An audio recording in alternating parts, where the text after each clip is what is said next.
आज हम इस टॉपिक पर जो कि रोज़ा के हवाला से है गौर करेंगे। जब मैंने ये बातें सुनी तो बैठकर रोने लगा और कई दिनों तक मातम करता रहा और रोज़ा रखा। मुकद्दस कलाम में रोज़े का मतलब हम जानते हैं कि मैं अक्सर ये कहता हूँ कि हम इस बात को जानें कि जो लोग कहते हैं कि ये जो है वो शायद दिखावे के रोज़े हैं और इसलिए बहुत सारे जो हैं उसके अगेंस्ट बात करते हैं, लेकिन मैं ये कहता हूँ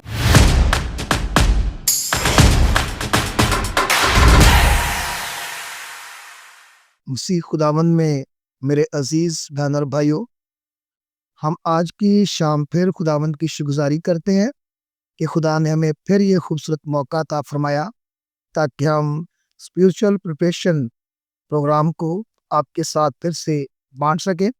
और आज हम इस टॉपिक पर जो कि रोज़ा के हवाला से है गौर करेंगे, जबकि इन दिनों में मसीही कलीसिया मुत्तहिद होकर रोज़ा रखते हैं ताकि खुदावंद की कुर्बत और उसकी मोहब्बत को जान सकें और उसकी शुक्रगुजारी कर सकें। सो हम पाक कलाम में से देखना चाहेंगे। आज हम नहमिया की किताब में से सीखेंगे।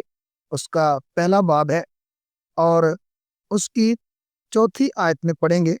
लिखा है, जब मैंने ये बातें सुनी तो बैठकर रोने लगा और कई दिनों तक मातम करता रहा और रोज़ा रखा और आसमान के खुदा के हजूर दुआ की। आमीन। आज हम इस बात पर गौर करना चाहते हैं कि खुदा का बंदा नहमिया जो है वो अपने शहर का, वो अपने मुल्क का जब ये हाल सुनता है कि वहाँ की फसील जो है वो टूट गई है, वहाँ के फाटक जो हैं यरूशलेम के जले हुए हैं और लोगों को गुलामी में ले गए हैं, असीर करके ले गए हैं, और जो बाकी वहाँ पे बचे हैं वो भी बेहतर हालत में नहीं है। तो उसने जब इस बात को सुना है तो उसने खुदा के हजूर लिखा।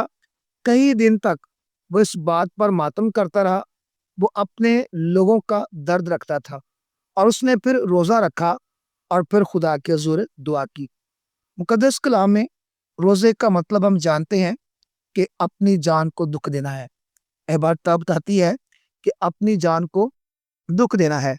और फिर जब हम इसको अबरानी में सीखते हैं तो इसका पता चलता है कि सोम यानी अपने मुंह को ढांप कर रखना है। इन दिनों में जो कि मौसम बहार, जिसे हम लेंट के नाम से भी याद करते हैं, तो बहुत सारी कलीसियाएं मुत्तहिद होकर जब इन दिनों में खुदावंद यीशु मसीह के 40 उस रोज़ों को जब उन्होंने फाका किया, बियाबान में गए और वहाँ पे आजमाए गए, उस सिगे को साथ लेकर ईद क़यामतुल मसीह के लिए अपने आप को तैयार करते हैं। तो याद रखें कि हम जब 40 का सिगा देखते हैं तो इसका मतलब पता चलता है कि किसी काम के लिए तैयार होना। मुकद्दस कलाम में मुकद्दस दाऊद जो हैं वो 7 दिन का रोज़ा रखते हैं। वो अपने खुदा के हुज़ूर दुआ करते हैं। मलका आस्तर का रोज़ा है। नैनवा के जो लोग हैं वो खुदा के उस अजाब को जिन पर नाज़िल करने को है उससे बचने के लिए मुत्तहिद होकर रोज़ा रखते हैं। तो फिर इसी तरह से हम देखते हैं कि हम इन दिनों में रोज़ों के साथ खुदावंद यीशु मसीह के उन दुखों को महसूस करते हैं जो उन्होंने हमारी खातर बर्दाश्त किए और हमारी खातर जब हमारे गुनाहों का कफ़ारा दिया। तो तमाम कलीसियाएं इन दिनों में इस टॉपिक पर बात करती हैं जो कि सलीब का पैगाम है, और फिर रोज़ा के साथ अपने आप को खुदा की कुर्बत में लाती हैं। याद रखें कि यहाँ पे नहमिया जो है वो अपने मौक़िफ़ को खुदा के हुज़ूर बयान करने के लिए रोज़ा रखता है, और रोज़ा जो है वो यकीनन खुदा के दिल को जीतने के लिए अपनी जान को दुख देना है। और जब हम अपनी जान को, अपने बदन को दुख देते हैं, भूख में रहते हैं और मकसद रखते हैं, तो फिर हमारा आसमानी बाप हमारे इस मकसद को पूरा करने के लिए, हमारी सुनने के लिए तैयार होता है। इसलिए मेरी आप सबसे इल्तिमास है कि इन दिनों में खुदा की बरकतों को हासिल करने के लिए, अपनी ख़ानदानी बरकतों को हासिल करने के लिए, कलीसियाई इत्तेहाद इत्तेफाक के लिए, खुदावंद के खदमुल दीन के लिए, और उसके अलावा अगर आप खुशी शादमानी के साथ खुदावंद की नियमतों के लिए शुक्रगुजारी के साथ भी रोज़ा रखना चाहते हैं, तो ये वक्त है कि हम इन बातों को याद करें कि हमें खुदा ने किस तरह से परेशानियों से और दुखों से बचाया है। हम शुक्रगुजारी के लिए रोज़ा रख सकते हैं और उसके अलावा खुदा की कुर्बत को हासिल करने के लिए भी रोज़ा रख सकते हैं। इसलिए मैं अक्सर ये कहता हूँ कि हम इस बात को जानें कि जो लोग कहते हैं कि ये जो है वो शायद दिखावे के रोज़े हैं और इसलिए बहुत सारे जो हैं वो इसके अगेंस्ट बात करते हैं। लेकिन मैं ये कहता हूँ कि ये हमारे मुत्तहिद होने के कलीसियाई रोज़े हैं और हम सब एक प्लेटफ़ॉर्म पर इकट्ठे होते हैं और हम सलीबी जो है वो पैगामात की बात करते हैं। और अगर हम जो है वो मसीह ईमान से सलीब के पैगाम को खारिज कर दे तो मसीह ईमान जो है वो खोखला हो जाएगा।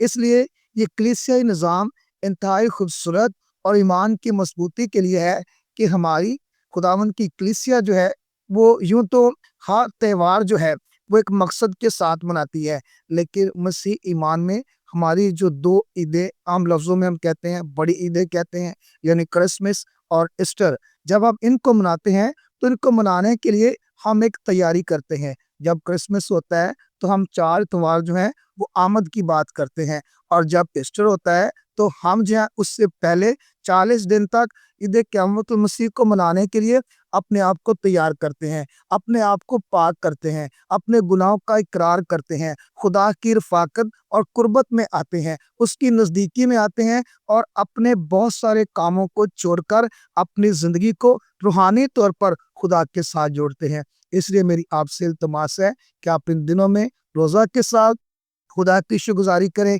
और अगर आप चाहते हैं तो आप हमारे दिए हुए नंबर्स पर राब्ता करके आप हमारे प्रोग्राम में आ सकते हैं और आप रोज़ा के मुतालिक बात कर सकते हैं, आप सवालों जवाब कर सकते हैं या अपना पैगाम अगर आप लोगों तक पहुंचाना चाहें तो आप हमारे साथ राब्ता करके जो वो यहाँ पे पहुँच कर आप अपने पैगाम को, खुशखबरी को लोगों तक पहुंचाने के लिए हमारे इस चैनल को यूज़ करके बाबरकत बन सकते हैं। इसलिए मेरी खुदा से दरख्वास्त है, इतने भी इस प्रोग्राम को सुने देखें, खुदा उन्हें बरकत दे। खादिम हमारे पास आना चाहे हम उन्हें वेलकम करते हैं, कलीसिया के लोग आना चाहें हम उन्हें भी इस प्रोग्राम में वेलकम करते हैं, ताकि हर एक जो मसीह खुदावंद का शागिर्द है उस पर लाजम है कि वो अंजील की मुनादी करे और उस मौक़िफ़ को, उस गवाही को जो खुदा का रूह उसके अंदर भरता है उसको लोगों तक लाए। इसलिए ये चैनल आपका है और आप स्पेशल स्पिरिचुअल प्रिपरेशन प्रोग्राम में आकर आप अपने मौक़िफ़ को बयान करके बहुत सारे लोगों के लिए बाबरकत बन सकते हैं। तो खुदावंद आपको और हमें बरकत दे। फिर हम नेक्स्ट टाइम एक और टॉपिक के साथ मिलेंगे, तब तक इजाज़त चाहते हैं और इस उम्मीद के साथ कि आप इन दिनों में रोज़े के साथ खुदा की बरकतों को हासिल करेंगे। मसीह यीशु के नाम में आमीन।